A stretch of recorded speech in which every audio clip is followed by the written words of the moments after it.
أعوذ بالله من الشيطان الرجيم بسم الله الرحمن الرحيم عليكم ورحمة الله وبركاته لا تحزن கவலை கொள்ளாதீர். எதிலிருந்து சகோதரரே, கடந்த காலத்துடைய பாவங்களின் நினைவுகளை கொண்டு ஒருபோதும் வாழ்க்கையில் கவலை அடையாதீர்கள். மனிதர்களாக பிறந்த எல்லோரும் பாவம் செய்யக்கூடியவர்கள்தான். எல்லா மனிதரும் விதிவிலக்கில்லாமல் மறக்க முடியாத, மன்னிக்க முடியாத, இழிவடையக்கூடிய பாவங்களை கூட எல்லா மனிதர்களும் அவர்களுடைய வாழ்க்கையில் செய்யக்கூடியவர்கள்தான். ஆனால் அந்த பாவத்திலிருந்து விலகி தன்னை மீட்டெடுத்து நற்பாதையில் தன்னை ஆக்கிக்கொண்டு இறைவனிடத்திலே வந்தவர்கள்தான் சிறந்தவர்கள் என்று இறைத்தூதர் சொன்னார்கள்.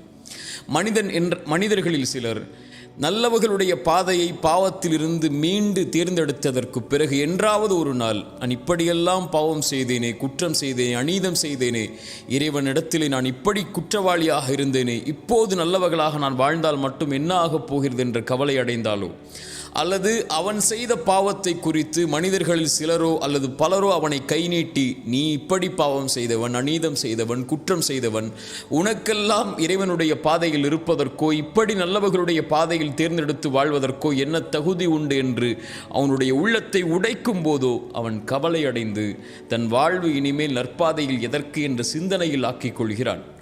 இறை நம்பிக்கை கொண்டவன் கடந்த காலத்தில் செய்த பாவத்திலிருந்து மீண்டதற்கு பிறகு ஒருபோதும் அதை குறித்து கவலையடைய வேண்டிய அவசியமில்லை. இறைமறை சொல்லுகிறது, வல்லதீன இதா ஃபஅலு ஃபாஹிஷதன் அவ் ஸலமு அன்ஃபுஸஹும் ஸக்கருல்லாஹ். ஒரு அடியான் நல்லவராக வாழ்வான், அவன் ஒரு நாள் மானக்கேடான செயலை செய்வான் அல்லது அநீதம் செய்வான் தனக்குத்தானே. அப்படி ஒரு கால் பாவம் செய்தாலும் கூட அவன் இறைவனை நினைவு கூறுவான். அந்த பாவத்திற்கு பிறகு தன்னை மீட்டெடுத்து நல்ல பாதையில் அமைத்து கொள்ள வேண்டும் என்ற அந்த பாவத்திலிருந்து படிப்பினை பெற்று வாழ ஆரம்பிப்பான். அவனுடைய பாவத்தை இறைவனை தவிர யார் மன்னிக்க முடியும் என்று இறைமறை கேட்கிறது. மேலும் சொல்லுகிறது, அவன் யார் தெரியுமா? வலம் யுசிர்ரு அலா மா ஃபஅலு வஹும் யஅலமூன். பாவத்திலிருந்து ஒருவன் மீள்கிறான் என்றால் அவன் முதலிலே மனதிலே உறுதி கொள்வான், அந்த பாவம் பாவம் என்று, இனிமேல் அந்த பாவத்தின் பக்கம் நெருங்க மாட்டேன் என்று ஒருபோதும் அறிந்த நிலையில் அதே பாவத்தை மீண்டும் அவன் தொடரமாட்டான். இப்படி நற்பாதையில் இருக்கக்கூடிய எவரும் கடந்த கால பாவத்தை குறித்து கவலையடைய வேண்டிய அவசியமில்லை. ஏனென்றால் அவர் செய்த பாவமே அவருடைய வாழ்வில் இல்லை முன்னால். இறைமுறை சொல்லுகிறது, இல்லாமன் தாப வ ஆமன வ அமில அமலன் சாலிஹன். யார் இறைவனிடத்திலே பாவ மன்னிப்பை கேட்டு இறைவனை நம்பிக்கை கொண்டு நல்ல பாதையில் தன்னை ஆக்கிக்கொண்டு நல்ல செயல்பாடுகளை செய்ய ஆரம்பித்து விட்டாரோ, ஃபஉலாயிக யுபத்திலுல்லாஹு ஸய்யிஆத்திஹிம் ஹஸனாத். அவன் செய்த பாவங்கள் அனைத்தையும் இறைவன் நன்மைகளாக மாற்றிவிட்டான். அவ்வளவுதான். அவன் செய்த பாவங்களுடைய சுவடே அவன் வாழ்வில் கிடையாது. பாவ மன்னிப்பை கேட்டு, இறைவா என் பாவத்தை மன்னித்து விடு, இப்படி அநீதம் செய்திருக்கிறேன், இப்படி குற்றம் செய்திருக்கிறேன், இழிவடையக்கூடிய பாவங்களை கூட சுமந்திருக்கிறேன், யா அல்லாஹ் நான் மனிதன், பலகீனமானவன், என்னை மன்னித்து உன் இறைவனிடத்திலே வந்தால் இறைவன் முதலிலே அவனை அழைத்து அரவணைத்து கொண்டு அந்த பாவத்தை முதலிலே மறைக்கிறான். அதற்கு பிறகு இறைவன் மன்னிக்கிறான். அதற்கு பிறகு இறைவன் அந்த பாவத்தை அவனுடைய வாழ்விலிருந்து நீக்குகிறான். அதற்கு பிறகு இறைவன் அந்த பாவங்களை நன்மைகளாக ஆக்கி அவனை நல்லவர்களுடைய பாதையில் இறைவன் தேர்ந்தெடுத்ததற்கு பிறகு ஒருபோதும் இறைவன் அந்த பாவத்தை குறிக்க மாட்டான். அவன் இந்த உலகத்தில் இருந்தாலோ அல்லது மறுமையில் எழுப்பப்பட்டாலோ பாவ மன்னிப்பு கேட்கப்பட்ட பாவம் ஒரு காலும் இறைவனிடத்திலிருந்து கேள்வியாக வராது. சுப்ஹானல்லாஹ். இப்படி பாதையை ஆக்கிக் கொண்டவன் ஏன் கவலை அடைய வேண்டும்? ஆனால் இறைவன் மறைத்த பாவத்தை அவனோ அல்லது இறைவன் மறைத்த பாவத்தை ஒரு அடியான் செய்திருக்கிறான், பாவம், இறைவன் அதை மறைத்து விட்டான் என்றால் மனிதர்களில் சிலரோ பலரோ இவன் பாவம் செய்தவன் என்று இறைவன் மறைத்த பாவத்தை வெளிப்படுத்தினால் அது மிகப்பெரிய பாவம். இறைத்தூதர் ஸல்லல்லாஹு அலைஹி வஸல்லம் சொன்னார்கள், இறைவன் எல்லோர்களையும் மன்னிப்பான் இவர்களை தவிர. ஒரு மனிதன் இரவிலே பாவம் செய்திருப்பான், காலையில் வந்து மனிதர்களிடத்தில் மகிழ்ச்சியாலோ அல்லது கவலையாலோ நான் இப்படி பாவம் செய்தேன், இதை செய்தேன் பாவமாக, இரவிலே இதை செய்தேன் என்று இறைவன் மறைத்த பாவத்தை அவன் வெளிப்படுத்துவான். இவரை இறைவன் ஒருபோதும் மன்னிப்பதில்லை என்று இறைத்தூதர் சொன்னார்கள். அவனே அவன் பாவத்தை இறைவன் மறைத்ததை வெளிப்படுத்தினால் இறைவன் மன்னிக்க மாட்டான் என்றால் மனிதர்கள் ஒரு மனிதன் செய்த பாவத்தை இறைவன் மறைத்திருந்தால், அதை வெளிப்படுத்தக்கூடியவர்களாக இருந்தால், யா அஹி யா உக்தி, என் சகோதரனே சகோதரியே, பயந்து கொள். இறைவன் ஒரு மனிதருக்கு ஒரு பாவத்தை மறைத்திருந்தால் அதை வெளிப்படுத்தும் போது இறைத்தூதர் ஸல்லல்லாஹு அலைஹி வஸல்லம் இடத்திலே காமிதியா என்ற குளத்திலிருந்து ஒரு பெண் வருகிறார்கள். வந்து சொன்னார்கள், இறைத்தூதர் சபையில் இருக்கிறார்கள், நான் விபச்சாரம் செய்து விட்டேன், தண்டனையை கொடுங்கள். இறைத்தூதர் சொன்னார்கள், பெண்ணை என்ன சொல்கிறாய்? நீ பாவ மன்னிப்பை கேள், இறைவன் மன்னிப்பான், மறைப்பான், சாட்சிகள் இல்லை, ஏன் நீனாக வந்து ஒப்புக்கொள்கிறாய்? விலகிச் செல் என்று இறைத்தூதர் அனுப்பிவிடுகிறார்கள். இறைத்தூதரிடத்தில் அந்த பெண் சொன்னார்கள், இறைத்தூதரை ஒரு தோழரை இது போல் அனுப்பினீர்கள், அதுபோல் என்னை அனுப்பலாம் என்று நினைக்காதீர்கள். நான் தண்டனையை பெறுவதற்காக என் குற்றத்தை வெளியே சொல்கிறேன். என் வயிற்றிலே கரு இருக்கிறது, குழந்தை இருக்கிறது. இறைத்தூதர் சொன்னார்கள், நீ செய்த பாவத்திற்கு குழந்தையின் தண்டனையை பெற வேண்டும், முடியாது. நீ குழந்தை பெற்றெடுத்ததற்கு பிறகு வா. குழந்தை பெற்றெடுத்ததற்கு பிறகு வந்தார்கள். பால்குடி மறந்ததற்கு பிறகு வா. பால்குடி மறந்ததற்கு பிறகு குழந்தைக்கு உணவை கையில் கொண்டு வந்து இறைத்தூதரை, குழந்தை உணவை சாப்பிடுகிறது, நீங்கள் தண்டனையை கொடுங்கள். தண்டனை நிறைவேற்றப்படுகிறது.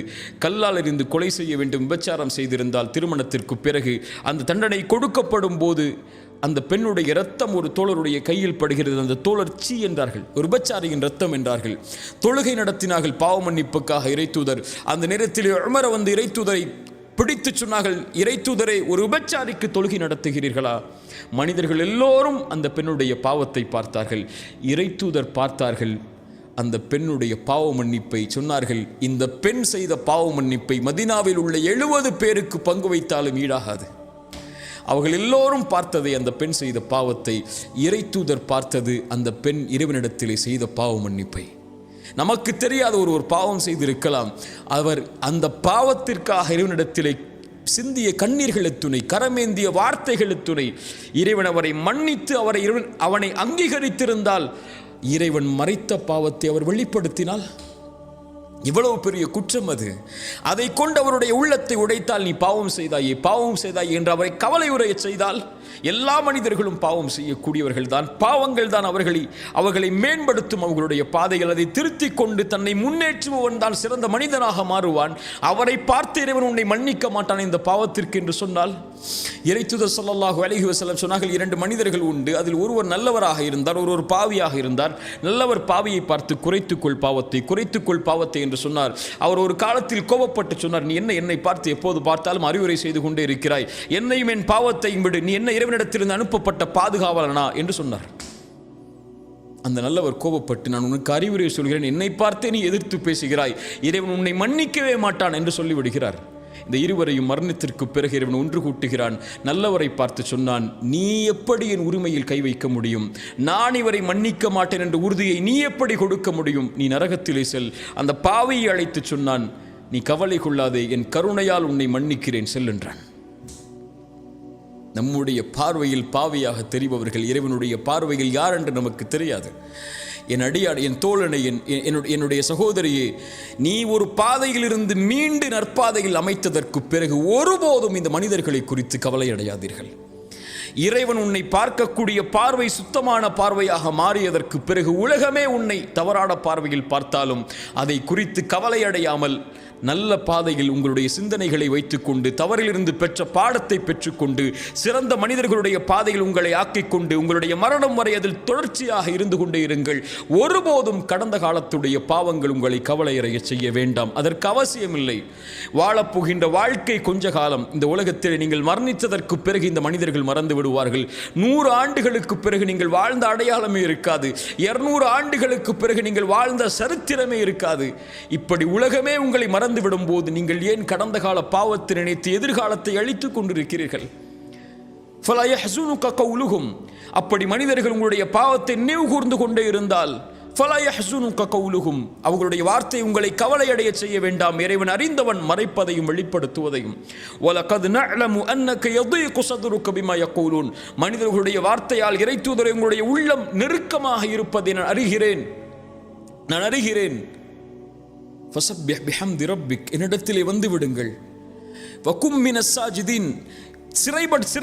சிறந்தாழ்த்தி விடுங்கள். எனக்கு முன்னால், இறைவா, நான் பாவம் செய்தேன் தான், நான் அதிலிருந்து வெளியே வந்து விட்டேன், நல்லவராக மாற முயற்சி செய்கிறேன், அந்த பாதையில் இருக்கிறேன். ஆனால் மனிதர்கள் என்னை குறை பேசுகிறார்கள், என் பாவம் என்னை உறுத்துகிறதையா அல்லாஹ், என் உள்ளத்தை திடப்படுத்து, உறுதிப்படுத்து என்று இறைவனிடத்திலே சரணடையுங்கள். இறைவன் உங்களுடைய கவலைகளை நீக்குவான். உங்களுக்கு எதிராக வரக்கூடிய வார்த்தைகளை இறைவன் ஒன்றுமில்லாமல் ஆக்குவான். லா தஹ்சன், கவலை அடையாதீர்கள் ஒருபோதும் கடந்த கால பாவத்தை நினைத்து. 3 பேர் இறைத்தூதருடைய காலத்தில் போரிலிருந்து பின்தங்கினார்கள் உலக காரணங்களால். இறைவன் அவர்களுக்கு தண்டனையை கொடுத்தான். அவர்களை ஒதுக்கி வைக்கும்படி இறைத்தூதருக்கு கட்டளையிட்டான். அவர்களுடைய உள்ளம் நெருக்கமானது, உலகம் அவர்களுக்கு நெருக்கமானது. அவர்கள் தங்களையே அழித்துக் கொள்ளலாம் என்ற எண்ணம் கூட அவர்களுக்கு ஏற்படும் அளவிற்கு இதயம் அவர்களுக்கு நெருக்கமானது. ஆனால் அவர்கள் சரணடைந்தார்கள். இறைவனை தவிர வேறு யாரும் எனக்கு வழி இல்லை என்று இறைமறை சொல்லுகிறது. அவர்கள் இறைவனை தவிர யாரும் இல்லை எங்களுக்கு என்று இறைவனிடத்திலே கரமேந்தி வந்தார்கள். இறைவன் அவர்களை மன்னித்தான், அவர்களை ஏற்றுக்கொண்டான். ஆதம் தவறு செய்தார். அதற்கு பிறகு வலக்கது கர்ரம்னா பனி ஆதம், ஆதமுடைய சந்ததிகள் அனைத்தையும் அவர்களுடைய பாவ மன்னிப்புக்கு பிறகு இறைவன் கண்ணியமாக்கினான், ஆதமை கண்ணியமாக்கினான். தவறு செய்பவர்கள் தான் மனிதர்கள். அதிலிருந்து தங்களை மீட்டெடுத்து சரியான பாதையில் அமைத்துக் கொண்டவர்கள் கண்ணியமானவர்கள். அவர்கள் ஒருபோதும் கடந்த கால பாவத்தை நினைத்து கவலை அடைய வேண்டிய அவசியமில்லை, எண்ணமில்லை. இறைவனிடத்தில் மன்னிப்பை கேட்டதற்கு பிறகு இறைவன் நம்முடைய கவலைகளை நீக்குவான். லா தஹ்சன், கடந்த கால பாவங்களை நினைத்து உங்களுடைய பாதையை சீர்படுத்தியதற்கு பிறகு ஒருபோதும் கவலை அடையாதீர்கள். அதை குறித்து மக்கள் உங்களை நினைவுபடுத்தினாலும் அதை கொண்டும் கவலை அடையாதீர்கள். இறைவனிடத்தில் கண்ணியமானாக வாழ்ந்தவர் தான் வெற்றி அடைவார். மனிதர்களுடைய கண்ணியத்தை எதிர்பார்ப்பவர் எப்போதும் தோற்று போவார். லா தஹ்சன், கவலை அடையாதீர்கள். அக்கூலு கௌலி ஹாதா அஸ்தக்ஃபிருல்லாஹ் லீ வலக்கும். அஸ்ஸலாமு அலைக்கும் வரஹ்மத்துல்லாஹி வபரகாத்துஹு.